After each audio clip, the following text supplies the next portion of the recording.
So here we have a new 2023 Hyundai Ioniq 5.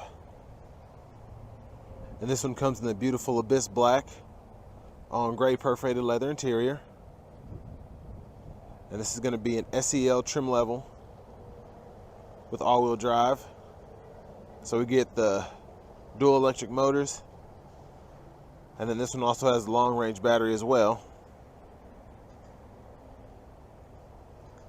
But as we come around to the front here, really love the styling of the Ioniq 5.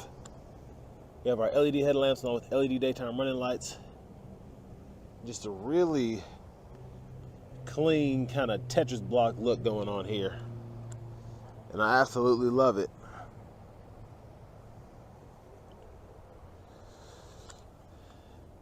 And then down here we have 19-inch aluminum wheels. And I didn't like them at first, but they've really grown on me. They really do match this kind of styling that goes with the Ioniq 5. And then we do get passive keyless entry on the front two doors. And then look at this sleek door panel here. I love it, absolutely love it. So we do have one-touch up and down windows for the driver and front passenger. And then just regular roll-up windows, or regular power windows for the back. And then we can do our child lock and window lock, the touch of a button here. Unlock, lock button. And then we can power fold our mirrors, blind spot monitors in those. And we can either go left, middle, or right. And then we can move around our actual mirror glass in either side mirror. But I really just, this door panel is one of the best I've seen. It's got a ambient kind of light feel here. And it's just really deep, easy to hold on to. Everything feels so nice, but really it's the colors that make it look so exotic. And the patterns, everything just looks so neat. Then we have our power lift gate there, automatic brake hold, traction control, brightness for the gauge cluster, and then we have an electronic parking brake that you can pull up to engage and then press down while on the brake to disengage. And then here we have our power driver's seat with power lumbar support. Before I check out the rear leg room, I just want to see if I can show you all this window sticker so you can see what comes on here. Of course, great warranty.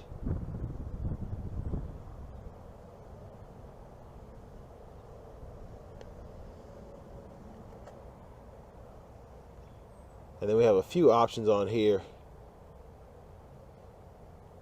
About $500 or so. And then sticker price for this is $52,820.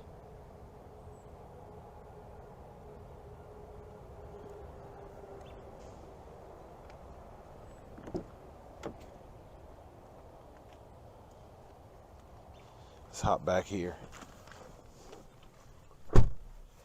So really impressive room back here. My knees are just barely touching the back of the seat as I move them, but how I sit normally, they actually don't touch the seat at all.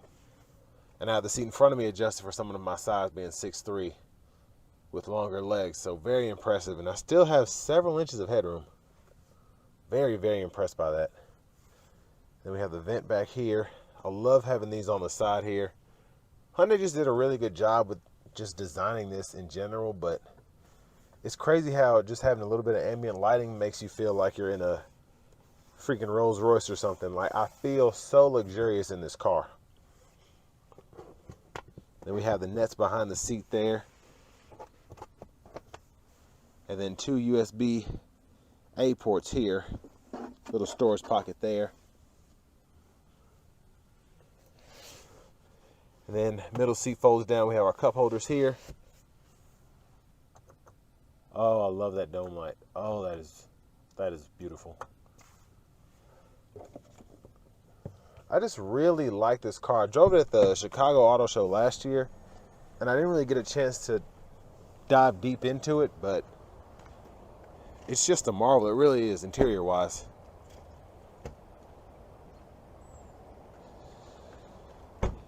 And there's our back end there, LED tail lights, really fancy. I just love that block look there. Really cool.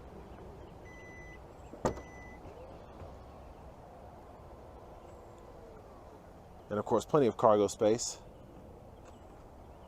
And there's the charger that comes along with it here.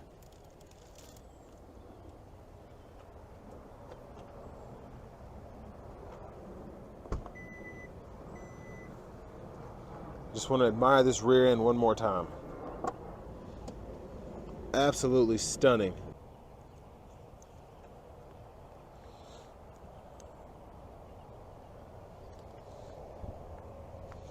So here's our charge port here. And then if you need to use fast charging capabilities, you have that available. And I had to cut the car off to open the charge door. And then we can also fold these seats flat here for even more storage.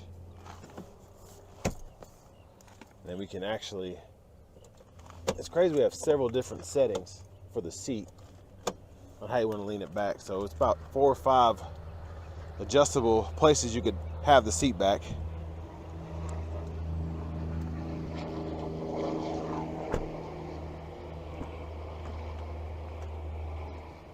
And then here we have our front passenger seat.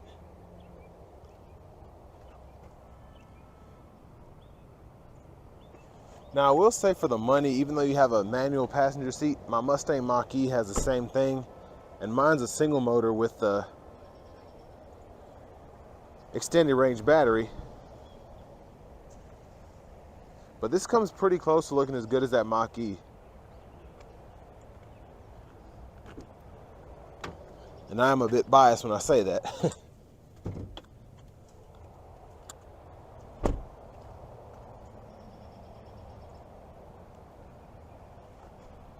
So let's see what's under the hood here.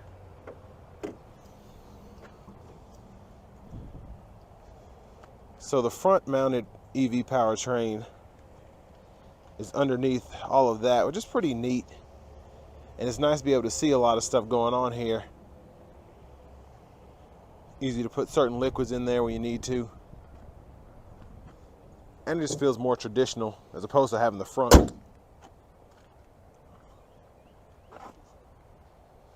Let's go ahead and hop in the driver's seat.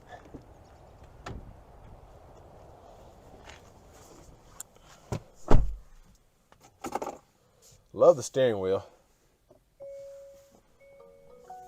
And just a really clean look. It really does remind me of just a Tetris car if they were to have one.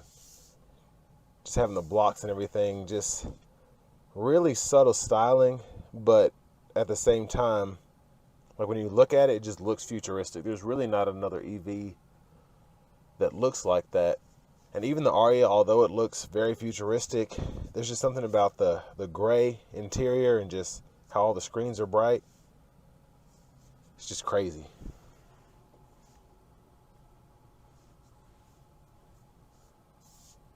So we do have AM, FM, and XM radio along with Bluetooth audio. And then we have Apple CarPlay, Android Auto as well. And I believe you do get wireless CarPlay, but I'll have to double check on that. It doesn't say it on the sticker, and that's usually where I go to be 100% about certain things, but I'm pretty sure this has wireless CarPlay. And then we do have seat warmers here, 3-stage for the driver and front passenger, and we have a heated steering wheel as well. And then it's cool that we can actually see our climate controls on here, and then I can go either use a screen here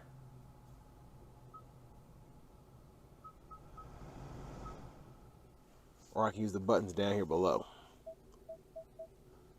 And what's really cool is how it has different chimes. So when I hit it down here, it has a note, and then when I hit it up here, it has a different note for the screen. So really, really neat. Very subtle, but it does feel very futuristic in that sense. So I want to go over just a little bit of what's going on here. So we looked at climate controls. Here's the navigation screen here. And I like that it pulls up your previous destination immediately, because it kind of decides, hey, I know you go to these 5 places, so which one of them do you want to go to? And then it's also easy to exit that out if you're not needing it for that. But just really subtle, but really cool at the same time. Really the whole car, with the infotainment system especially. And there's our backup camera. Guidelines follow you as you turn the steering wheel. And then you have the front and rear sensors. And you can see those on the right side there.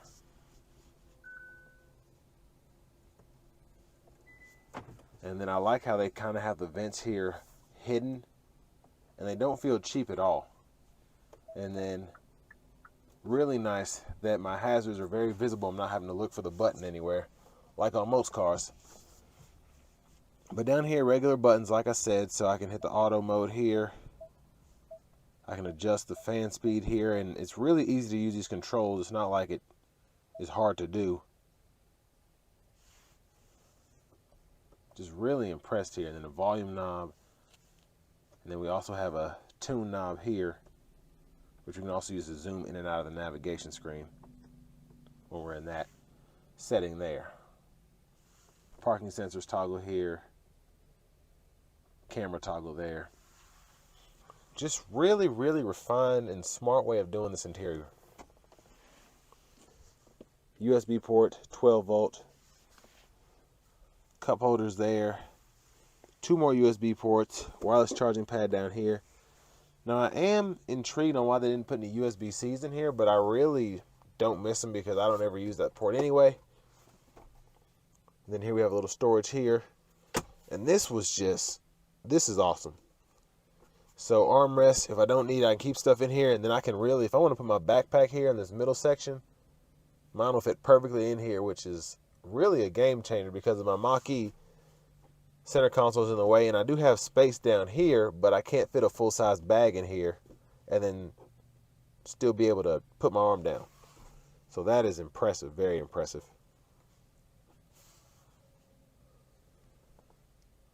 And there's a view of the back seat from up here. And then, liking the Aria, love the soft touch. I can just run my finger over it. That doesn't get old. And then we have our SOS and BlueLink buttons here. Universal garage door transmitter here. Into our glove compartment. Really good size there. And all of our owner's manuals and such in there. Really have not found a complaint about this car so far. And love this. It's just subtle. I just feel like I'm in the Jetsons right now. So we have our favorites here. We can set that up. So when we hit this, decide whether it takes you to the EV screen, quiet mode, whatever. Voice recognition here, volume. And then you can click it to mute. And then this is for our radio station presets. You can go through all that. And then this is our Bluetooth button here. Turn Bluetooth on from your device in order to search. And then I always want to turn this, but I love having the drive modes here. Eco, normal, sport.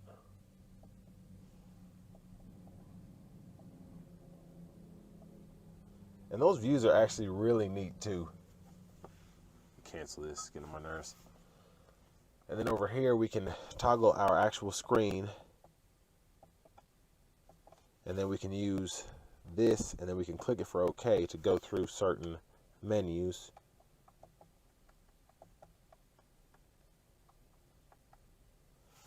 And then we have our lane tracing here. We can turn that on and off.